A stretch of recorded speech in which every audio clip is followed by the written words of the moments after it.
Welcome back. I'm Stephanie Ruhle. You're watching MSNBC, and there are not one, not two, but three new bombshells in the Russia investigation this morning. First, just moments ago, former Trump campaign manager Paul Manafort arrived in federal court in D.C., where he is set to be arraigned again in just a few moments. Second, a federal court in Virginia has granted a request by special counsel Mueller to dismiss, that's right, dismiss more than 20 charges brought against former Trump campaign associate Rick Gates as part of his plea deal. What does that mean? Gates now working for Mueller. And third, White House Communications Director Hope Hicks reportedly refusing to answer some of the questions by the House Intelligence Committee Tuesday.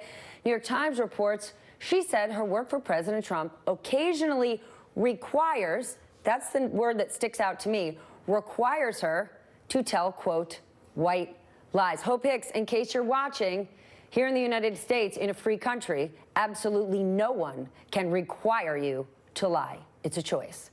Joining me now, Seth Waxman is the former U.S. Solicitor General under President Clinton, and Chuck Rosenberg, an MSNBC contributor and former U.S. attorney and senior FBI official.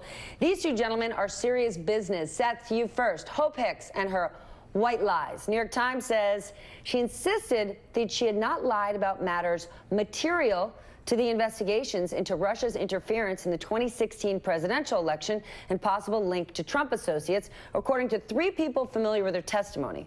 What do you think about that? I mean, a little lie here, a little lie there, no biggie?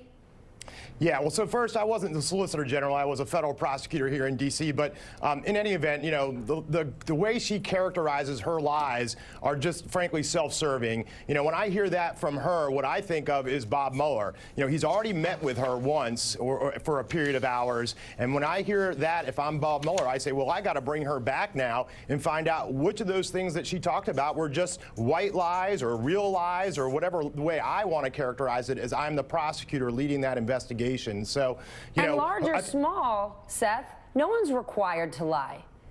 Well, absolutely. You're absolutely right. You know, and of course she wasn't under oath in front of Bob Mueller, but, you know, there were federal agents in the room. To the extent she told a lie, that can be a crime. I mean, that's why Martha Stewart went to jail. She sat in a room with FBI agents and prosecutors and made false statements. She was never convicted of securities fraud. So if Hope Hicks is now on the record by saying she gives white lies at times, and some of those white lies were to Bob Mueller, she could be in a world of trouble. That is an excellent point. That is what Martha Stewart went to jail for. Chuck, members Correct. of the House Intel Committee say Hicks refused to answer any questions from her time inside the White House. White House ordered her not to, but apparently she did not exert executive privilege like Steve Bannon did.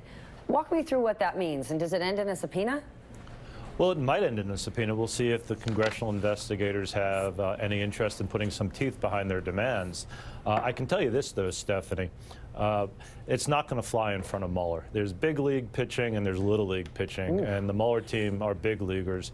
And executive privilege gives way to a grand jury subpoena and to a grand jury investigation. So whatever nonsense they're pulling in front of the House investigators isn't going to fly in front of Mueller.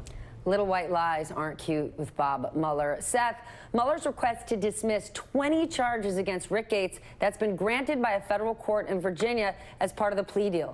So what does Gates have that's so valuable?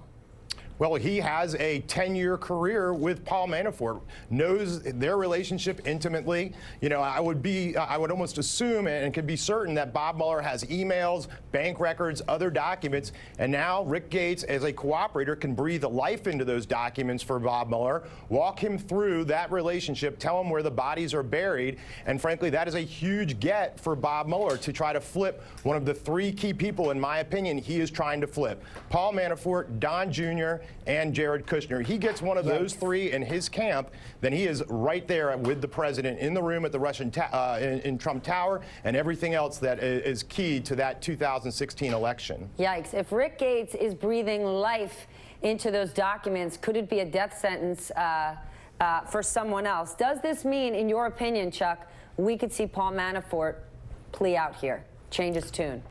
Well, you know what, Stephanie? Most folks who are charged in federal court end up convicted. One way or the other, they end up convicted.